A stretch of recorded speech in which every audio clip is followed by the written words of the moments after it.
سنگچین های مهم کدام هستند؟ سنگچین هایی که ارزش وقت گذاشتن رو داشته باشه، عمق کم داشته باشه و مهمتر از اینها بدون هزینه یک بار مالی بالایی رو داشته باشه برای ما. با من همراه باشید، لایک و سابسکرایب. دوستان عزیز، سنگچین هایی رو من براتون شرح میدم.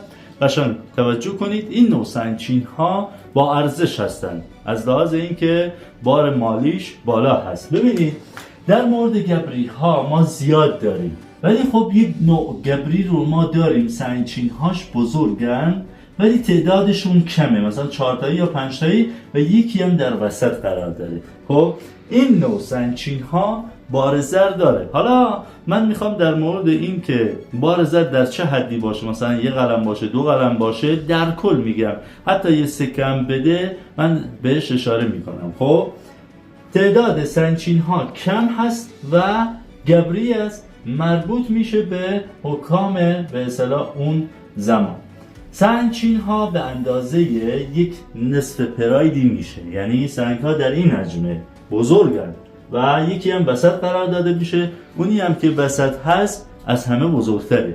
این نوع مدل سنگچین با ارزشه. اگر وقت میخوای بذاری به این صورت معمولا در بلندترین نقطه قرار داره و در کنار جایگاه هایی که سکونتگاه هم هستن معمولا یه مقدار با سکونتگاه خیلی نزدیکی، یعنی چسبیده به سکونتگاه، ولی خب زیاد رو بلندی نیست، ولی این میخوره به اون قسمت جایگاه هایی که یه مقدار شیبشون تند قرار داره. ولی خب باز هم میگم در کنارشون پای مالبند باشه یا درخت کهنسالی باشه، چشمه باشه، اینا مربوط میشه به یک شخص حتی مذهبی اون دوران، ولی خب حکام بوده. این مهمه. سنگچین بعدی دوستان عزیز در مورد کارهای ساسانیانه که همشون به حالت چهارتاقی.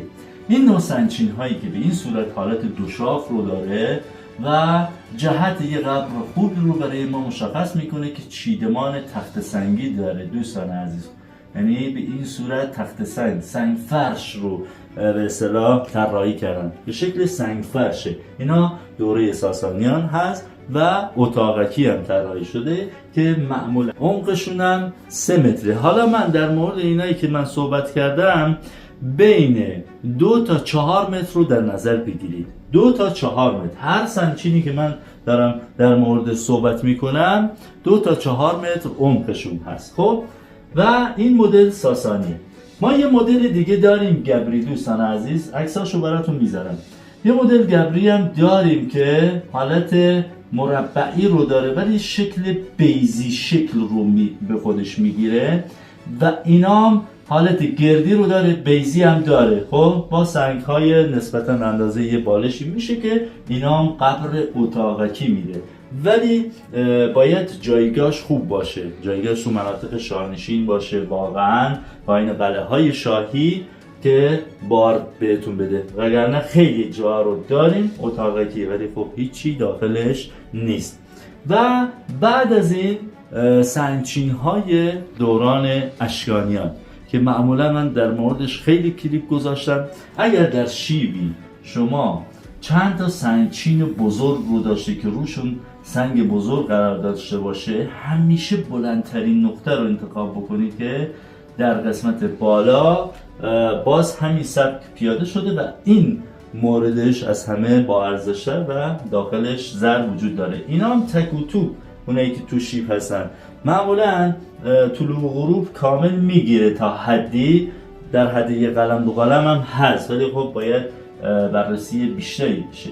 و بعد از این یه سری سنگچین هستن دوستان عزیز که خرسنگی هست. خیلی کلیپ گذاشتیم، حتی میدانیش رو من گذاشتم براتون. خرسنگی ها داخل قبرستان زیادن، ولی یه خرسنگی مهمه که در بلندترین نقطه قرار داشته باشه و در تختگاه، منظورمه در تختگاه و انگشت شمار باشن، یعنی شما با چشم ببینی این خرسنگی ها رو.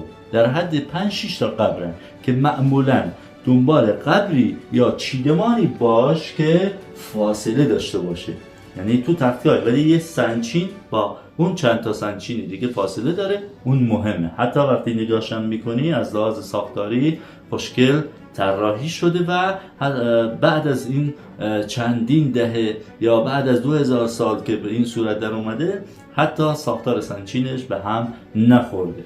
اینا به اصطلاح بار زر رو دارن، در حد گفتم 2 تا 4 متر عمق دارن. و یه سری چیدمان رو من معرفی بکنم در مورد چیدمان هایی که بزرگ هستن و پازلی هستن. معمولا بهشون میگن قبرهای مقبره‌ای که طراحیشون دوستان عزیز جوری طراحی میشه که به این صورت روی هم انباشته میشه و بالاش یک کاسه وجود داره. اینا حالت مقبره‌ای رو دارن، قبرهای مقبره‌ای که سازه زیر این قرار داره دوستان عزیز، یعنی سازه زیر این چیدمان ها قرار میگیره. در مورد اینا دوستان عزیز هیچ کدوم تله نداره، مگر اینکه یه سری از این قبرام داریم که ساروج زیاد شده. مثلا شما بعد 2 متر به ساروج میخورید، ساروج هم نگاه میکنه 1.5 متر ارتفاع داره.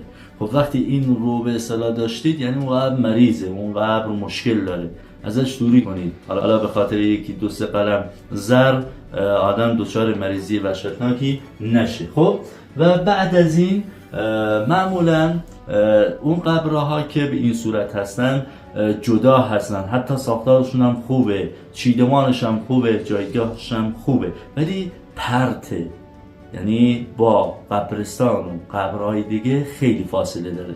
اینا هم بدونید که به چه صورتی بخواید هدف اینها رو مثلا پیدا بکنید و جهتیابیشون رو بدونید. در جایگاه هایی که قلعه شاهیه، شمال شرقی قلعه دنبال چند تا سنگچین باشید. در مورد قلعه ها رو کارهایی که نظامی هستن، جایگاه هایی که نظامی هستن قبر میده، ولی خب خیلی به ندرت پیدا میشه که یه قبر خوبی در بیاد، اونم تو همون مناطق شاهنشین باشه، با چیدمان مقبره‌ای طراحی شده باشه که یه قبر سرداری بده. خب یه سرداری رو مشخص بکنه که اون با ارزشه. ولی خب قبر زیادی در مناطق نظامی نمیشه گفت 100% همشون به اصطلاح بار رو دارن. چرا که من برای من میفرستم میگه آقا قلعه نظامی جایگاه شاهیه. خب وقتی اینجوریه ما در کل حتی تو مناطق شاهنشین فقط 1-2 مورد داریم، اونم در بلندترین نقطه و در جهتیابی خاص طراحی شده. مثلا شمال شرقی، شرق این 2 جهت همیشه قبرهاشون در حد 2-3 تا قبر خوب داره، پس جهتیابیشون تو ذهنتون باشه. اگر در جایگاه نظامی هستید باز هم در جهت شرق یا شمال شرقیش دنبال تک‌ترین قبر باشید. و یه سری قبر هم داریم که به اصطلاح مال مسیحی ها هست که در غرب هستن یا شمال غربی یا جنوب غربی طراحی میشن. معمولا 95% بار ندارن. اونا دنبال مقبره هاشون باشید که با ارزش هستن. خب در مورد این سنگچینا عکسش هم براتون گذاشتم که متوجه بشید به چه صورتی هست. خب باری که به اصطلاح وجود داره میتونه تیکه پاره باشه، از لحاظ این که مثلا اگر قبر ساختارش به هم نخورده باشه، از بین نرفته باشه، خب چیزی که وجود داره میتونه جنس سالم بهتون بده. ولی خب بعضی موقع ها همین قبرها رو به اصطلاح نگاه میکنی که داخلشون مثلا یه تیکه طلا انقدی یا مثلا چند تا تیکه به حالت دستبند و گوشواره اینا هست، ولی خب تیکه تیکه هست. اینه که اگر ساختار یا فونداسیونشون منظم باشه، از لحاظ گل پخته یا خاکی کوبیده شده داشته باشه، ساروج 10 سانتی 20 سانتی استفاده شده باشه یا تخت سنگ استفاده شده باشه، ساختارش درسته استخوان پودر شده ولی داخل اون خاکستر شما چیز سالم رو میتونید پیدا بکنید. خب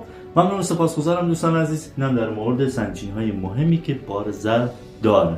لا یادتون نره. با تشکر. خدا یارو نگهدار.